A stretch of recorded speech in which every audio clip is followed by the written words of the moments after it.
It is a statistical, almost 100% likelihood that when diet is a verb, it's going to fail. So make diet a noun that serves a meaningful and purposeful lifestyle. Think about that before you go out and argue the next time about, hey, no, this diet's the best, this diet's the best. Food is not our enemy. If someone comes to you and tries to tell you that food is just fuel, stop listening to them because they're going to be really freaking boring. Food is amazing, but it's time we change that conversation about food.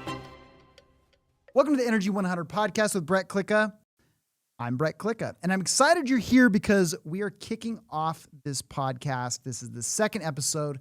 The first episode, I introduced the different ways that you can create more energy in your brain and body so you can do more meaningful things in your life.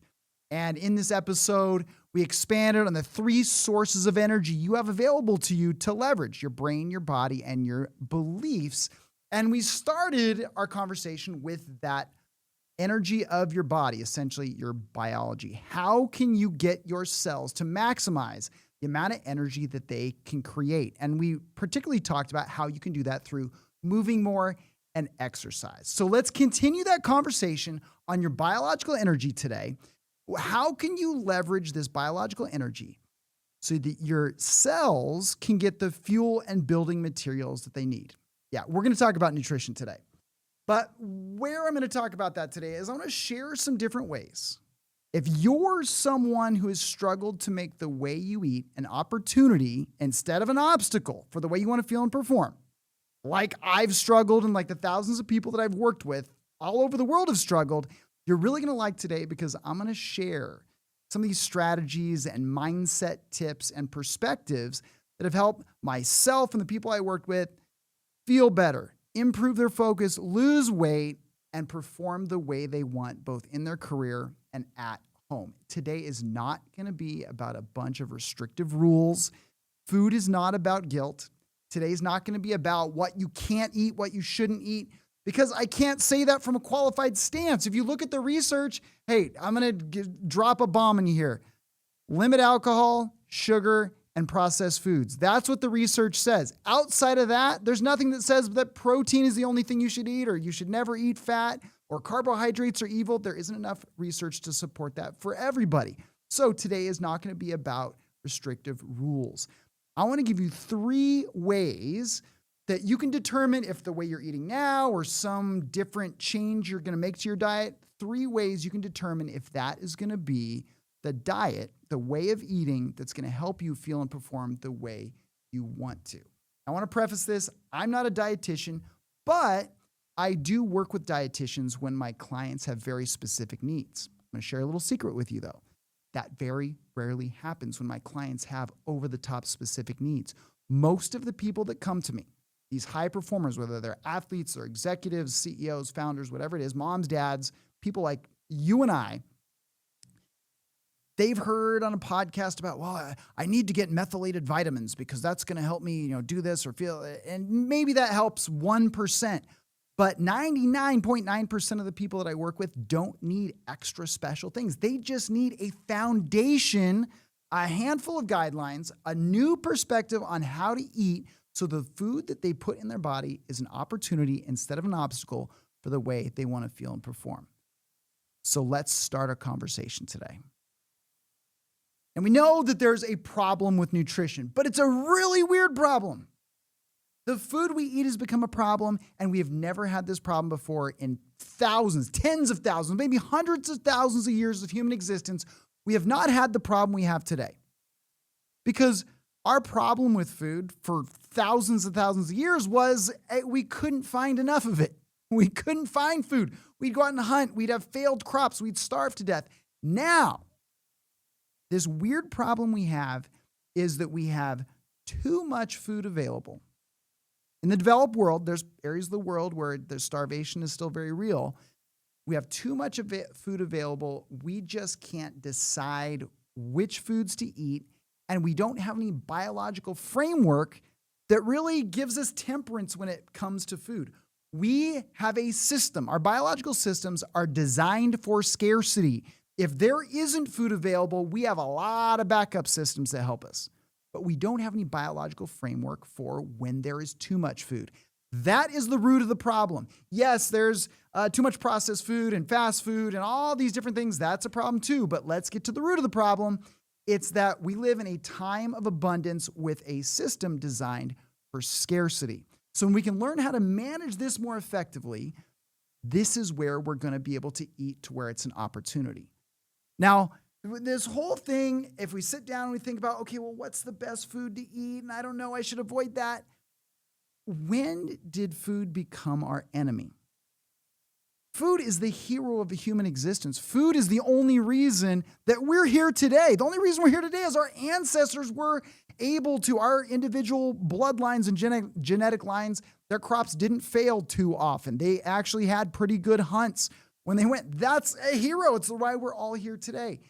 And aside from just fuel and building materials that the food we eat gives us, food is a celebration of culture and connection and abundance. Nearly every culture around the world has some sort of banquet to celebrate.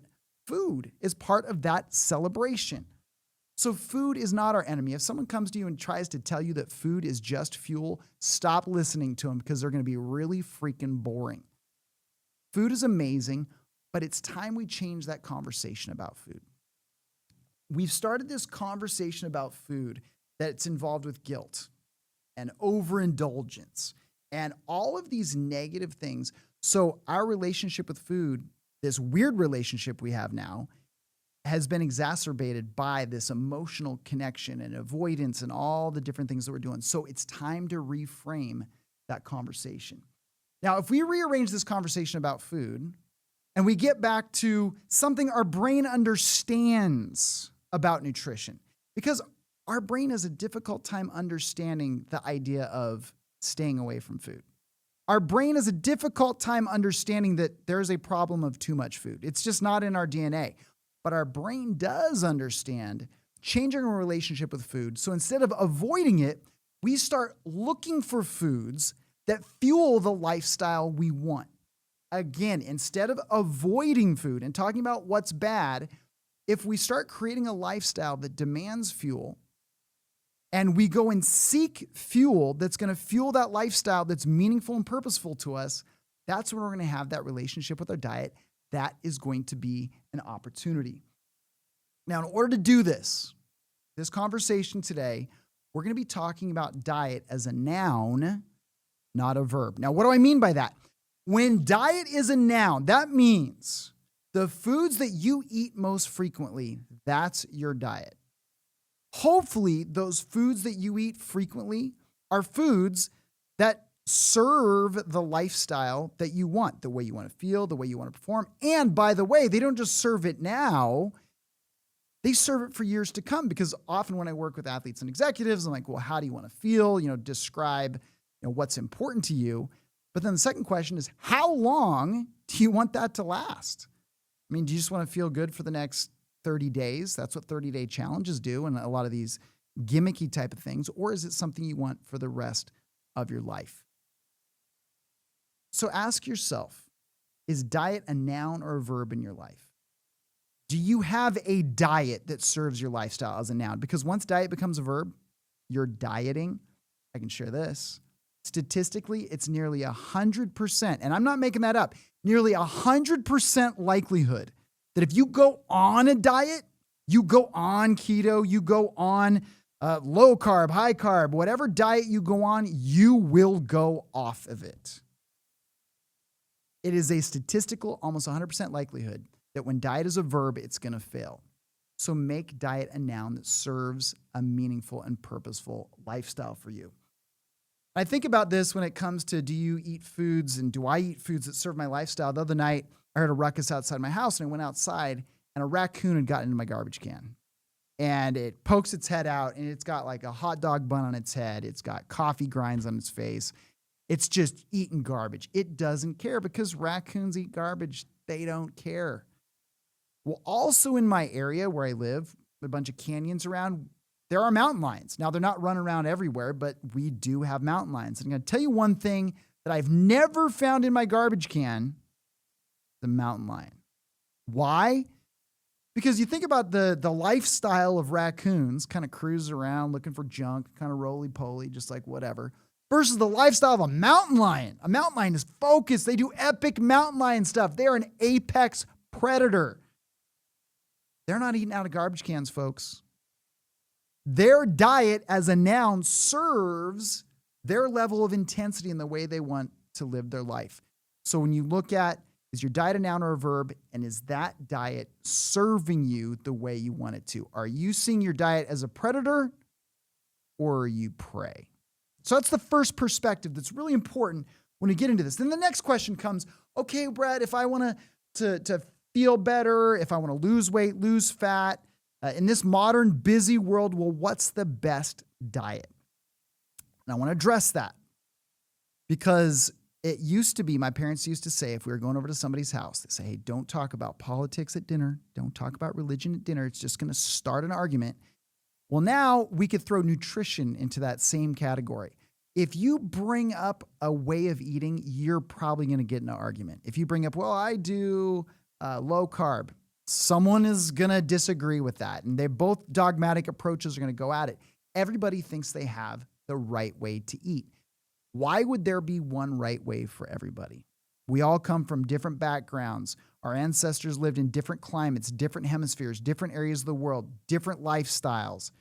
Why would one diet work for everyone? And again, when we go to the research, it's fascinating because really there is no one universal thing. Yes, alcohol tends to be pretty bad. Sugar doesn't help anybody, and processed foods are very unhelpful. We know that. Outside of that, the best diet for you is going to be something that hits these three marks. You're going to check these three boxes.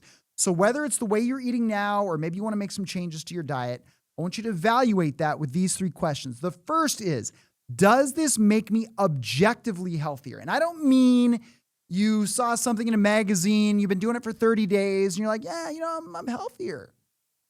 I mean, you go to the doctor, your blood work is where you want it to be, your body weight, your body fat, your A1C, your fasting glucose, all your triglycerides, all of these, if they are in a place that you want them and you and your doctor have worked and it's your health is where you want it to be, that's a good sign that what you're doing is helpful. Second thing, we got to check a second box, and that second box is going to be, does this diet, the way you're eating, the foods you have in your life, fueling your lifestyle, does it give you the energy you need to perform the way you want? I've known people that are just over the moon telling me, arguing with me about, no, I'm doing the grapefruit diet. I'm doing this diet. I'm drinking nothing but cayenne and maple juice, or I'm on a cleanse. We'll talk about that in future episodes. But they're on one of these gimmicky things, and they're like, yeah, I've lost 5 pounds. And how do you feel? I'm dead. I fall asleep at 2 p.m. I can't focus on anything. That's not going to last. That's diet as a verb, not a noun. So does it make you feel the way you want to? And finally, and this is probably the most important, can you do this for the rest of your life? Whatever you're doing will, and I don't just mean you could have a room full of Oreos and say, I could eat Oreos for the rest of my life, but is it going to sustain the life that you want for the amount of time you want to be here? I've known people that have gone on these extreme diets. They last 15 days. Maybe they get through a 30-day challenge, and then they're right back to where they started. The best diet is adherence. The adherence diet is going to be the best thing. So it's not just 30 days. You need something that is going to help you for 30, 40, 50, 60 years. So those three things are going to determine, hey, is this something that's going to be an opportunity instead of an obstacle? Does it make you healthier? Does it give you the energy you want? And finally, is it something you can do for the rest of your life? And if those three things are checked, it's pretty dang good. And if you're sitting there, if I just made you mad, you're like, well, no, Brett, you know that if people eat grain, then their head's going to explode. Or if they eat animal protein, then their arms are going to fall off. So Dr. Herman Ponzer, read the book Burn. He's the world's preeminent researcher on hunter-gatherer tribes and how their interaction with the food they eat impacts their health. So he literally goes and lives with these tribes all over the world. The north, the south, the east, the west, the Sahara, all these, lives with these tribes, observes their diet, records their diet, takes their blood work, takes their body fat, body weight, all these different factors. He's lived and worked with tribes, particularly in the Arctic, they eat almost all fat. He's worked with tribes that eat almost, particularly in the Sahara area, they eat almost all protein. Then he's worked with he worked with one tribe that honey was essentially the central aspect of their diet. Honey, a form of sugar, pure carbohydrate, was the centerpiece of their diet. So he looks at all these diets and takes their blood work. Guess what? When this diet served a lifestyle that matched the lifestyle, so it had a function, it helped propel them through they hunted in the Sahara, it gave them energy for that, or maybe they needed warmth up in the Arctic. When the diet served their lifestyle, their blood work, their body weight, their body fat, in all conditions was relatively similar. Think about that before you go out and argue the next time about, hey, no, this diet's the best, this diet's the best. So our body will adapt if we've created a lifestyle where it works for us and we're not eating and feeling sick and we're not eating and feeling like we're going to fall asleep and we're not doing extreme diets that we go on and then go off of. So evaluate what is the best diet when it comes to how does it make you feel and perform. So there's three additional factors that are going to help you determine, hey, is this really going to work for me? When you're kind of figuring out how much to eat, what to eat, three things I want you to think about because these are universal. I don't care if you're talking about the Arctic, the Sahara Desert, or sitting right here in San Diego, California. These three things are going to dramatically impact your relationship with food. The first thing is quantity. The second is quality. And the last is frequency of how fast you eat or how often you eat. I don't care where you're from or if you're a vegetarian, a vegan, or a carnitarian.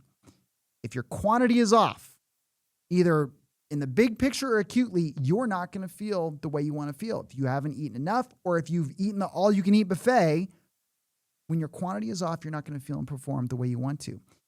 When the quality of food, if you eat a roll of Oreos versus some green salad with protein, hey, the Oreo is going to be delicious.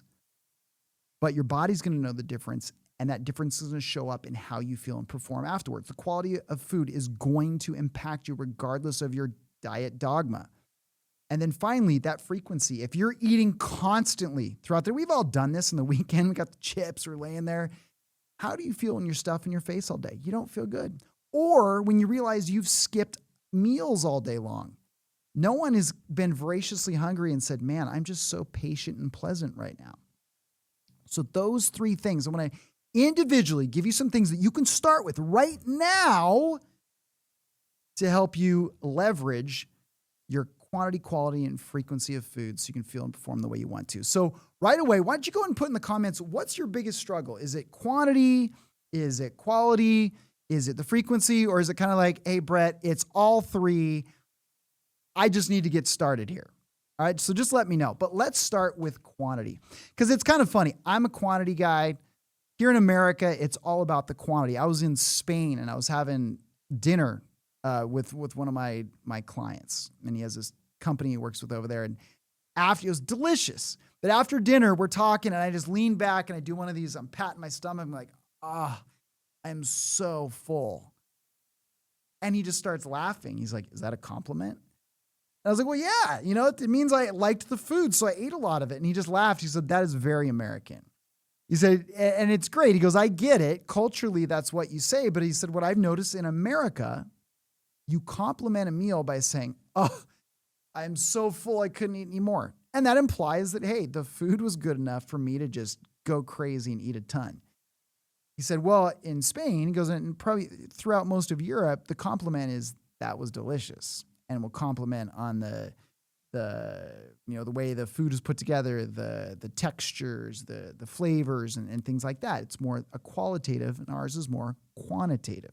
That only becomes a problem when our brain is constantly saying, eat as much as you can, and we can eat a lot, and there's always food there. As I'm doing this podcast, I have food within 20 feet of me on either side of this table, as do most of you. So quantity is something that's very important that we help manage. Now, you don't need, some people manage this by you have a weight, you can weigh your food, all these different ways. not terrible, not necessarily practical.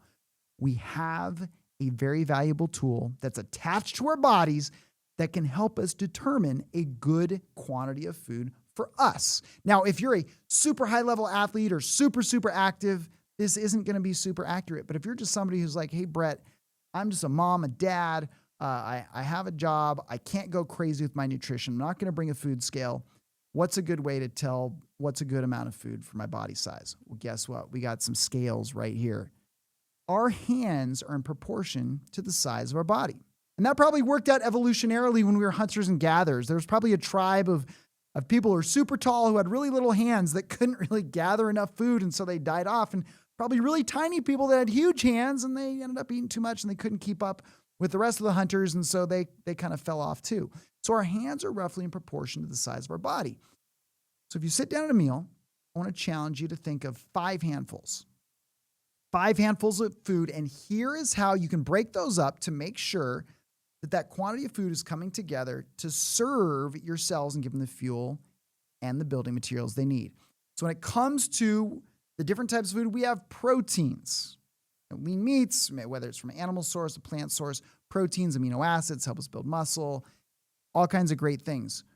We have grains, carbohydrates, particularly when they're whole grain. Now, if you're somebody who's like, well, Brett, I'm gluten intolerant, well, then you're not going to eat grains. It's pretty simple. You've already figured out what doesn't work for you. But a lot of humans can eat those, and grains have fiber, and they can have vitamins if they come, and minerals when they come from good soil. So we have grains, and then we also have fruits and vegetables. Now you say, well, what about fat?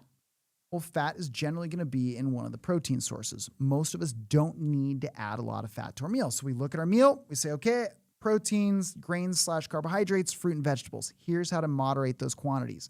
With your protein, look at the size of your hand and the thickness. That's the serving of protein. So that could be tofu, tempeh. It could be a serving of rice and beans. It could be beef. It could be chicken. Whatever it is, one serving right here, size and thickness of your palm. Now, when it comes to grains, one serving is going to be if I hold my palm up like this and it looks like a bowl, whatever's going to cover that. So my rice, couscous, quinoa, looking for those whole grain sources. When I get that, each one of those are servings. I want to challenge you on one half of your plate, 3 total servings of protein and grain. Split it up however you want. 1 protein, 2 grain, 2 protein, 1 grain, however you want to split that up. Other half of your plate, you're going to dig your hands into the salad bowl. Make it glow green. Put a bunch of green vegetables. Ladies and gentlemen, green leafy vegetables are one of the best things you can put in your body. They have all the normal stuff, vitamins and minerals, but then they also have like phytonutrients and other things that we just can't get from other sources. So filling up your plate like that way, we're giving ourselves the amount of food that's going to be more appropriate for the size of our body. Because again, if food's there, our brain is going to say, eat everything you see. So it's just a little tool to help moderate the quantity of food that we get so that we don't have problems with energy. All right, so that's one of the little tips you can use right away with quantity. Now let's look at quality, because this is something we struggle with in the developed world. It's estimated that the average American diet, the average American diet is between 50 to 70% processed food. So what does that mean? That means that we are taking a sliver of food. So I want you to picture like a Lego. Everyone knows what Legos are. So you're taking actual food from an animal or a plant or one of those natural sources. It's a little blue Lego. But if you're a company, you know that that's really expensive. So you want to make it cheaper. So you're like, I'm going to take this little Lego and I'm going to put a bunch of stuff on it to make it taste a certain way, have a certain texture, last a certain amount of time, have a certain color. I'm going to put all those things on it so it looks and tastes more like food. So pretty soon I have this big, huge Lego, but the only part of it that's food is this tiny little bit in the middle. Well, we can argue all day long about where's the best, is it organic or where's the best food from? But at the end of the day, once people start messing with it, they're not messing with it because it's already so high quality of food. When you look at an ingredients list and there's a bunch of stuff on there, it's because it's a low quality or a low amount of food. So they have to put stuff with it. So the first thing with the quality of food is just look at it and say, okay, well, do I know if I look at the ingredients list, how long is this ingredients list?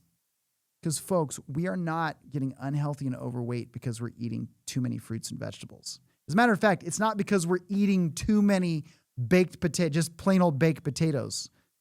It's all the stuff that we're putting in food that makes us want to eat more. That becomes a quality issue. Think about, how would you determine if a food was good if you didn't have taste buds? Now, thank God we do. I love that, how food tastes, but how would you determine if a food is good if we didn't have taste buds? You'd probably eat it and say, well, did this help me do what I needed to do today? I'm an American like anybody else, and I was at an airport. I'm sitting there at the airport. I go and get this chia drink. It has chia seeds in it because you drink it and it kind of tastes good, those little chia things on your tongue. And so I'm reading the story of chia. Granted, I'm sitting in an airport getting ready to sit on a plane for another 4 hours.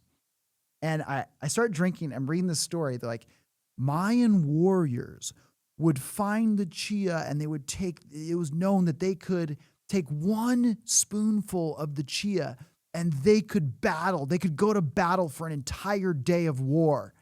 And I'm drinking this thing. I'm just sitting there in the airport, getting ready to sit on a plane, then sit in a car and then go to bed. I'm looking at this. These warriors were like, I want chia because chia is something that can give me the energy I need. I don't even care how it tastes. I'm just drinking it because it's the airport. So you can see where that relationship falls apart. So that quality of food, think about, if what I'm eating, is this going to propel my life? It really comes down to, if you're someone who likes wine, I like wine. When you talk to people who really love wine, drinking wine is this whole thing. If you're at a restaurant, good restaurants, the waiter doesn't even bring you a wine. They have someone who went to college to bring you wine, the sommelier. Wine's such a big thing. The quality, where is it from? What does it look like in the glass? What does it smell like? What does the cork smell like? What does the label look like? What slope was it grown on? What food are you eating with? All these questions come up. And when the wine comes, you sniff it and swirl it and do all these different things. And we don't do that because it's the rules. We do it. Why? Well, people do that for wine because they want it to taste really good. And it's a better experience when they slow down, they find out about this thing they're about to put in their body, and they take that approach and they evaluate it. I mean, how many times, because I've done this, how many times you had a nice bottle of wine and a can of Pringles where you have like this thing that's super high end, but then when it comes to the food we eat, we don't have the same discretion. So what if we were to treat the food we eat a little bit more like wine? What if we were to stop for a second, look and say, well, is this good chicken? How do I know this is good chicken? Where is it from? What's its texture? What does it taste like beyond just salt and crispy fried batter? So treating your food like wine is going to help you not only get better quality food, but enjoy the quality of food at a higher level. Again, we're doing this so that we can increase our enjoyment, because food's not just fuel. Fuel is that celebration of culture and connection. Now, finally, we know what to do for quantity. Quality, it's that food like wine, thinking about, well, if I didn't have taste buds, how would I determine what good food is? And finally, frequency. And there's a big debate now. People talk about, well, you should just not eat in the morning and the 16-8 intermittent fasting. And again, you found something that works for you. It makes your health better. It gives you the energy you want. You can do it for the rest of your life. Stick with it.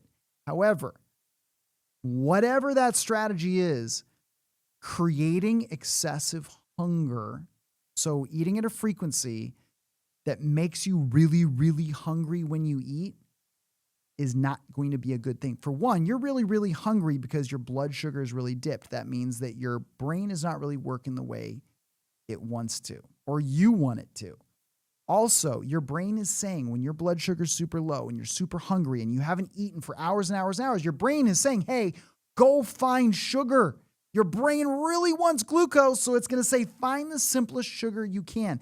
Don't combine it with protein and fat and and fiber because that's just going to slow down the hit. I want that hit to go straight to my brain.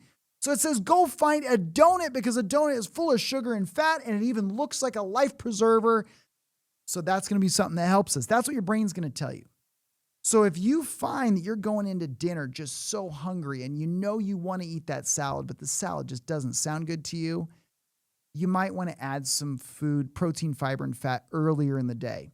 Or, little secret I'll share with you, from my days of working with a lot of athletes and a lot of executives, and one of the biggest, particularly executives, one of their challenges was they wanted more energy at night and they wanted to lose weight. Those are the two big things with food that they wanted to solve. And I had just worked with athletes for so long that I didn't really know how to help people lose weight, because when I was working with pro athletes, we'd send them to a dietitian.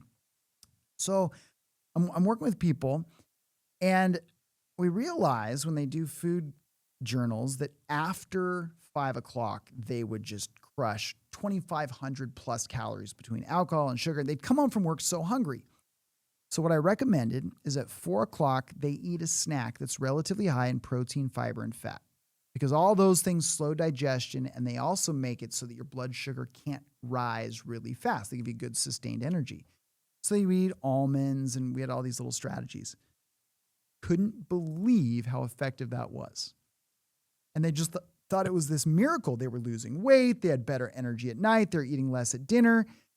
It was because they were going into dinner and they weren't excessively hungry. They could actually go into dinner and make a decision about the food they wanted to eat.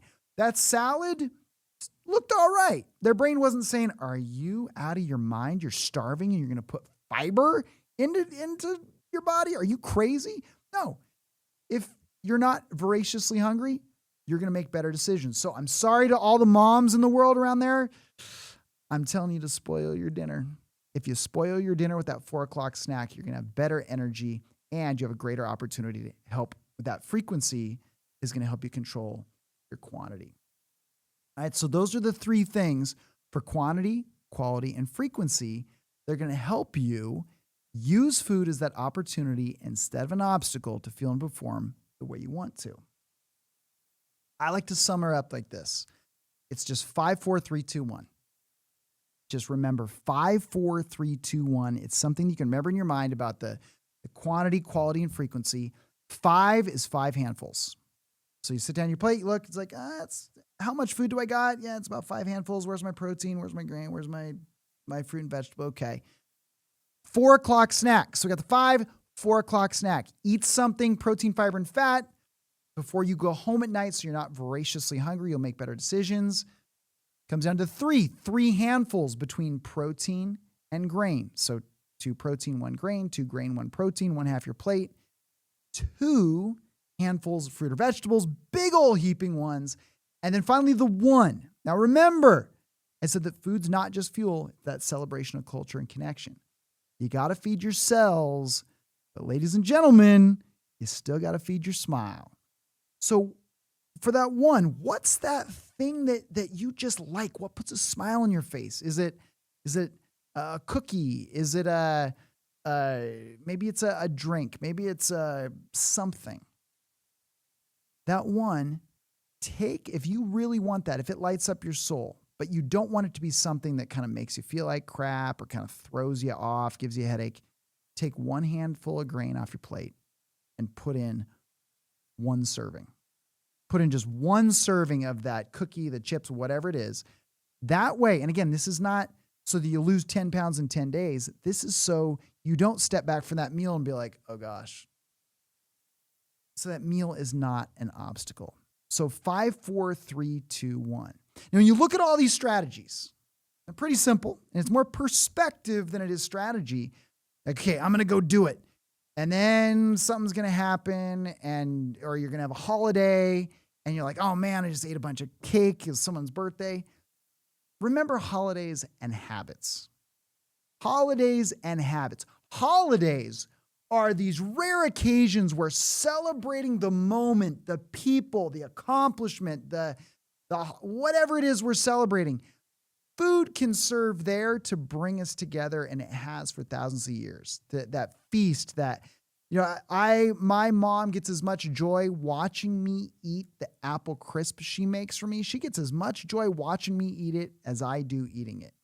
It's a holiday. It's celebration. It's not happening all the time. But then there's habits. Habits are things that happen all the time. Habits, we don't sit down and have a ceremony. Habits are just something that we're very unconscious with habits. Habits aren't things that necessarily bring us a ton of meaning or a ton of connection. They just are there. Once a holiday becomes a habit, it loses that culture and connection. It loses that special moment. If I ate apple crisp every single day, my mom wouldn't get as much joy, and quite frankly, I wouldn't either. So it's not about perfection. It's about defining, okay, how do I want to feel? What is the outcome I want here? And if you're at a holiday, it's connection. But when it comes to a Tuesday afternoon, you're going to want to feel and perform the way you want to. So regardless of where you're at in your journey with nutrition, just remember that we live in a weird time, and it's time to reframe that conversation and our relationship with food so that we can have that opportunity to feel and perform the way we want to. Use diet as a noun, not as a verb. Remember 5, 4, 3, 2, 1. And that's going to be your opportunity to live, labor, and love on purpose. And that's it for today. Now, that was level 1 of our conversation on nutrition. We're going to be going way, way deeper. I'm going to bring you on experts. We're going to talk about absolutely every aspect of nutrition and exercise and how our brain creates energy and how our emotional systems create energy. We're going to be digging deeper, so I'm looking forward to that. Now, if you heard something here today that you think someone else in your life would benefit from, make sure to like and share these episodes. I'm on a mission to inspire millions to live, labor, and love with a greater sense of purpose. So until next time, we'll be continuing this conversation on how your body can leverage its biological energy to help you feel and perform the way you want to. See you soon.